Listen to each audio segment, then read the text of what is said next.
Welcome back to Intro to Physical Anthropology. I'm David Leitner, I'm your instructor. Today we're going to talk about early Homo sapiens behavior. We're going to talk about the emergence of a lot of things that we think of as distinctly human. Art, creativity, hunting technologies, all of these things. What were humans doing? How were they doing it differently? So let's get started. So the main thing that characterizes the archaeological record once we see Homo sapiens arrive is that there is a rapid pace of change. The Upper Paleolithic is constantly innovating. We see new tool types, we see new tool materials, we see new, more complex tool construction, and we see the exploitation of different resources than any other hominin has. Finally, some clear evidence of cultural variation as well. So not only are we innovating, those innovations are creating local cultures. The appearance of symbolic behavior. This comes from several lines of evidence. The presence of grave goods. You can see this jewelry, this headdress with hundreds of beads. All of those beads are handmade and take time to carve. And for you to go through all that trouble and then just leave it buried, that's a valuable object. So having the presence of grave goods seems to imply, again, we could be wrong here, but it seems to imply some sense that the person being buried with them will take them with them, will need them in some way. Decoration. We have evidence for body decoration in the form of pigments. We see blocks of, I have it on this slide here. You see that top picture. That is a block of ochre, which you can sort of grind up and mix with an oil, fat, even sometimes water, but it doesn't stick as well, and then use that to decorate yourself. By the way, that's one of the oldest artifacts we've got. It's close to 200,000 years old, and it's clearly had a design etched into it, whether that was just lazy doodling or what, but it's clearly deliberate. It's not an accident. We see objects being decorated, so beyond just function, we start to see carvings. We start to see the production of small figurines and this sort of thing.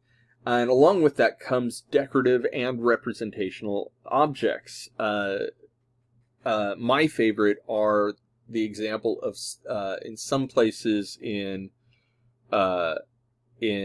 France, you have evidence, you have these tiny stone seashells. They are stones made out of a soft stone that have been carved to look like seashells, scallops, that you only find on the coast, which is hundreds of miles away.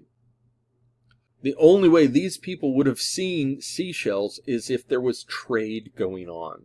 And those seashells would have been rare commodities and probably highly prized. So these stone shells, in a way, are prehistoric knockoffs. They're counterfeit Gucci. When you stop to think about it. It's kind of interesting, right? And this is tens of thousands of years before now. So, later we see cave art and sculpture show up as well. Very complex forms of representational art, as well as some non-representational art. Cultural and individual behaviors are probably more complex now. We have blade production using a variety of different tool industries that require much more complex processes to make the tools. Upper Paleolithic tool makers were extremely skilled at working and reworking stone, as well as other materials like bone, antler, wood, and so forth. We see the incorporation of microliths, which are small shaped flakes that were probably attached to wood or bone to make various kinds of tools, including harpoons. We see tools made from new materials: bone, ivory, antler, shell, and some really interesting innovations that show up first in Africa are the gradual accumulation of different techniques and tool types in the same culture. So unlike the Acheulean, which is just like a couple things and you carry it all around with you, we've got specialized tools now. We've got tools that do specific things.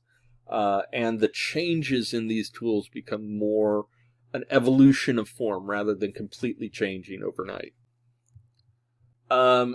These are microliths. And the way you make a microlith is you start by making a long, thin blade. This is another innovation during this time, is making a special kind of flake, which is just a very long, thin portion of that's knocked off of a core. It's a flake.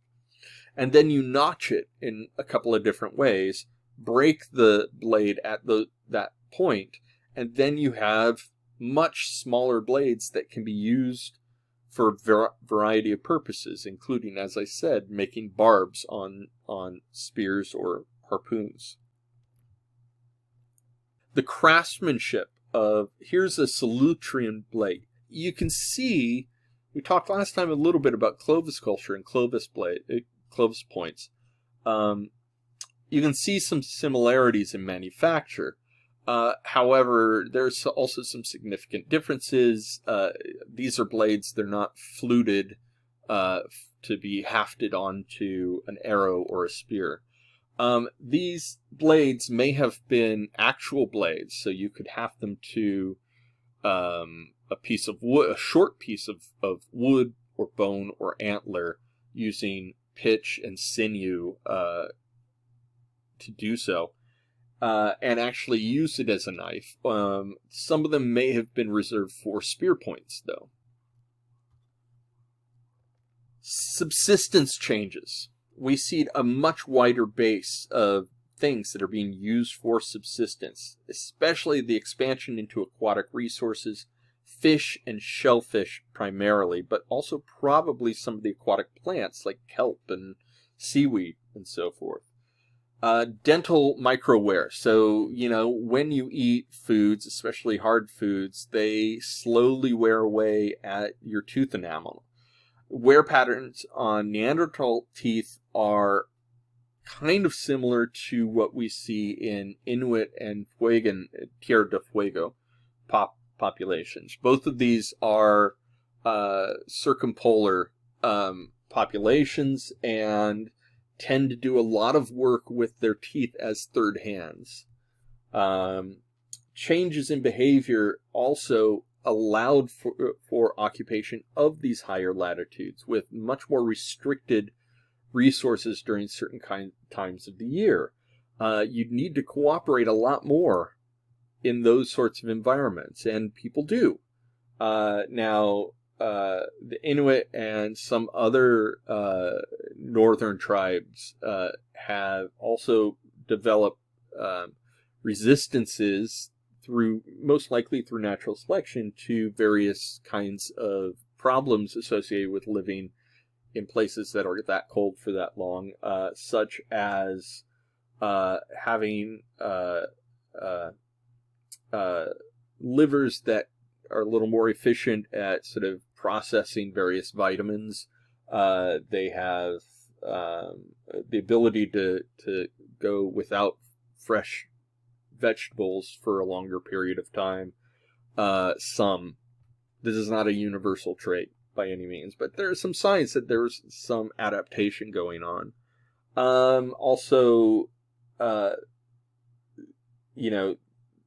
people have to work together in an environment like that. So, although we knew humans were working together before, we are seeing them in environments where cooperation is the only way they will survive.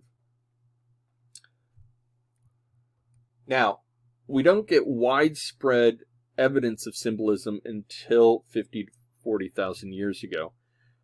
There is evidence before for some things. Like I said, like that block of ochre, to some degree you could say that hatch pattern is symbolism. Maybe it stands for something, maybe it doesn't. It's hard to tell. But for sure, and the very fact that they may be using that to decorate themselves, since we don't see cave paintings associated with that ochre, may signify that we are marking ourselves so that we can identify our group from other groups, or marking ourselves in ways that mark us as different within our own society. There are lots of potential reasons that could indicate symbolism. True hardcore evidence of symbolism shows up 40 to 50,000 years ago. We start seeing more burials that include grave goods, and we see new kinds of art and ornamental objects, including cave art, petroglyphs, which are carvings into stone, and ornamentation, jewelry, some indication of clothing. Buttons are pretty early. So let me show you some of that, and this is how we'll sort of round things out. This is a close-up on that same picture I showed you a little while ago. Look at these shells that have been strung together. They are tiny. They're extremely tiny, and look how many of them there are. Look at the necklace around her neck. Okay? These are decorative objects, very clearly, and aren't necessarily necessary unless you believe the person being buried with them can use them in some way. This is the head of the Venus of Poissonpuy. I'm sure I butchered that again. It's about 25,000 years old. And it is part of a tradition of figurine making that spans tens of thousands of years and all over Europe, that we call that has sometimes been dubbed the Venus cult. It's been assumed that there was some sort of religious significance to these things, and they are consistently representations of female forms that either have sort of blank faces or indistinct heads, sometimes missing heads entirely, but have exaggerated parts of the female anatomy, including sort of wide hips and buttocks, sometimes exaggerated vulva and breasts enlarged and exaggerated. Sometimes bellies full, like they're pregnant as well. So there seems to be, some people have interpreted this as sure sign of a sort of pan-European religious practice. It may just be a stylistic practice. Frankly, could be prehistoric porn, for all we know. So let's, we can take it with a grain of salt. But what is interesting is that although each of them is sort of stylistically a little bit different, there are very clear consistencies in the themes that are stressed in them. And that is very significant. We haven't seen that since the Acheulean hand axe, and we think that was more consistency of form for practical reasons. Cave painting. This is the famous Horse of Lascaux, and it dates from it's a horrible photo of it, actually, but it dates from about 17,000 years ago. Interesting thing, and I'll address this more in a minute. There's a little bump on the cave wall here, around the hindquarters and around the shoulder as well.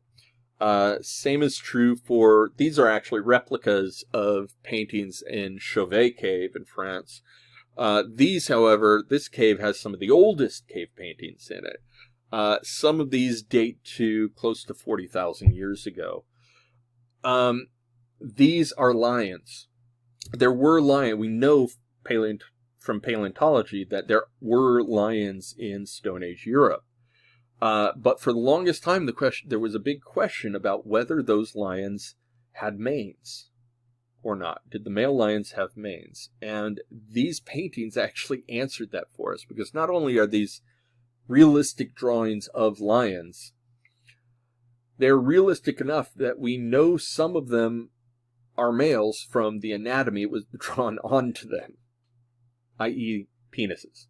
And those males do not have manes. So, this is a really interesting thing, because some Homo sapiens in a cave 40,000 years ago answered a question that wouldn't be asked for 40,000 years. I think that's kind of interesting. Now, the other thing I want to point out, I mentioned that a lot of these images are drawn, they're realistically drawn, but then they're drawn with the contours of the cave taken into account. Bear in mind, what you're looking at right now is taken with a flat light, a bright, flat light. It's unchanging. It gives you a bright, flat picture, which is great. That's not how humans would have viewed it at the time that it was made. They would have probably had oil or fat lamps made from shells or skulls or some other sort of container with fat or grease and some kind of fiber for a wick put into it. We know they had these. So yes, they're already making lamps. Not candles yet, but lamps that work effectively like candles.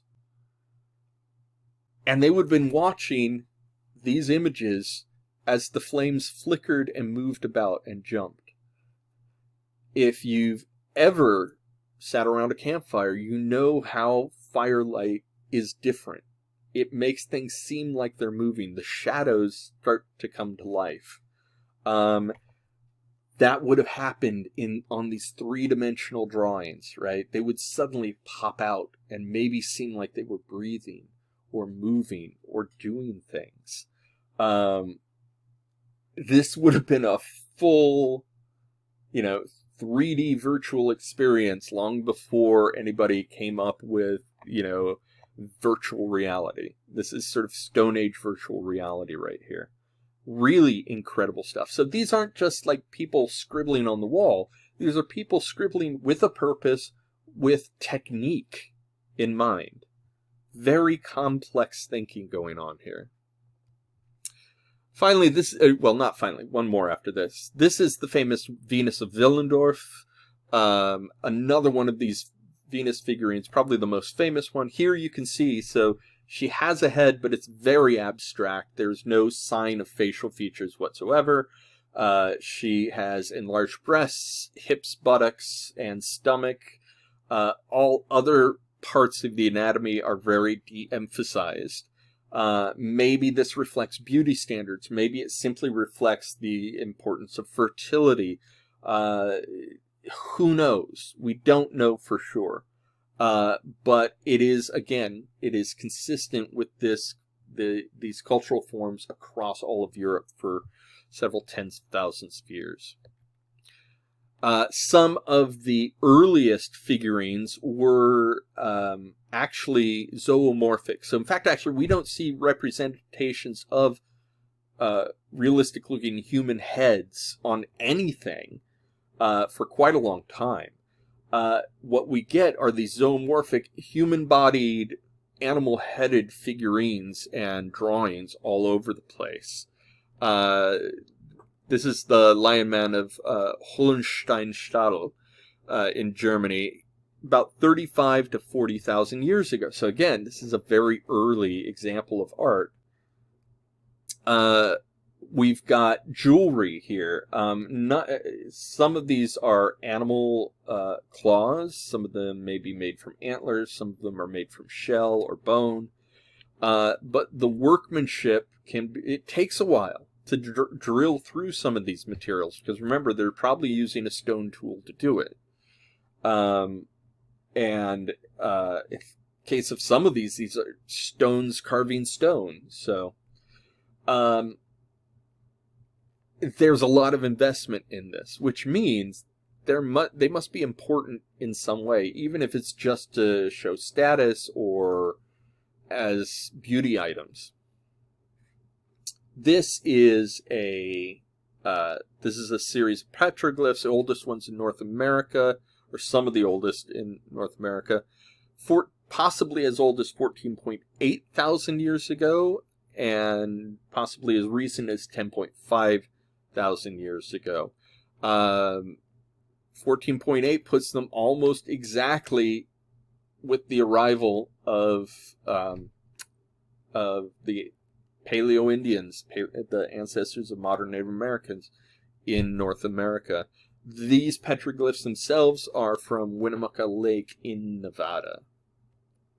Finally, I want to leave you with the oldest known figurative painting that we have, and it's not in Europe. It's in Indonesia. Roughly 40 to 44,000 years ago, somebody documented a hunt for some reason. Maybe it was a story that was well known in culturally, a form of folklore that they wanted to represent. Maybe he was just talking about the hunt he and his friends did a few days ago and thought it was a really good one and wanted to remember it. We don't really know why people drew these things. We do know they're usually very inaccessible. They're not easy to get to, or at least wouldn't have been easy to get to at the time. A lot of these caves have changed shape in the meantime. Parts of caves collapse, others open, that sort of thing. But yeah, this one is in Sulawesi, Indonesia, and it goes to show that we do have this, when it comes to a lot of physical anthropology, paleoanthropology in general, there is a bias towards evidence in Europe simply because that's where we've been looking. And as we start looking elsewhere, we're finding that there's less and less special about Europe than we thought there was, which should make sense. It just should make sense, right? So yeah, about 40 to 50,000 years ago, there's an explosion in creativity apparently all over the globe. What causes it, what prompts it, we don't know. We may never know, but it is fascinating to think about. That's it for now. Hope you all have a great week and take care of yourselves. I will see you soon.